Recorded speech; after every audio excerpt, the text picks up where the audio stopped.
المنتخب الوطني يستحق كرة ذهبية، ولأن قواعد التصويت تفرض اختيار لاعب واحد، فإن الطبعة التاسعة من الكرة الذهبية كانت من نصيب صخرة الدفاع الخضر الماجيك مجيد بوقرة الذي سحر قلوب الجزائريين. في سهرة خصصت لتكريم أبطال الجزائر الذين صنعوا مجد الكرة الجزائرية بمختلف أجيالها، تسلم مجيد بوقرة الكرة الذهبية التي تمنحها جريدتي الهداف وليبيتر كل عام، حيث سلم عبد العزيز بالخادم وزير الدولة الممثل الشخصي لرئيس الجمهورية الكرة الذهبية لبوقرة وسط حضور وجوه كروية بارزة وشخصيات سياسية.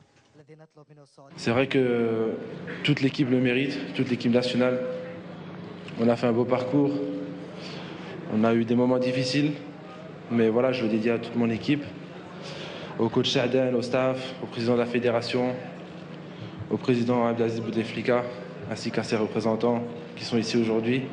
Vive l'Algérie, Tahiyat Jazair et merci beaucoup pour ce trophée. باسم رئيس الجمهورية نشكر كل الإخوان والأخوات اللي ساهموا في هذا المجد من أمجاد الجزائر. وإذا الرقم تغير من 3 ل 10، 3 كدفاع عن الجزائر، 10 هو لمواصلة انتصارات الجزائر في تحقيق مزيد من الانتصارات لفريقنا الوطني في كأس إفريقيا بإذن الله، وكذلك في كأس العالم. احنا ربحنا والحاسد يموت بغيظه. السهرة عرفت أيضا تتويج الدوليان السابقان الأخضر بلومي ورابح ماجر كأحسن لاعبين جزائريين في القرن العشرين.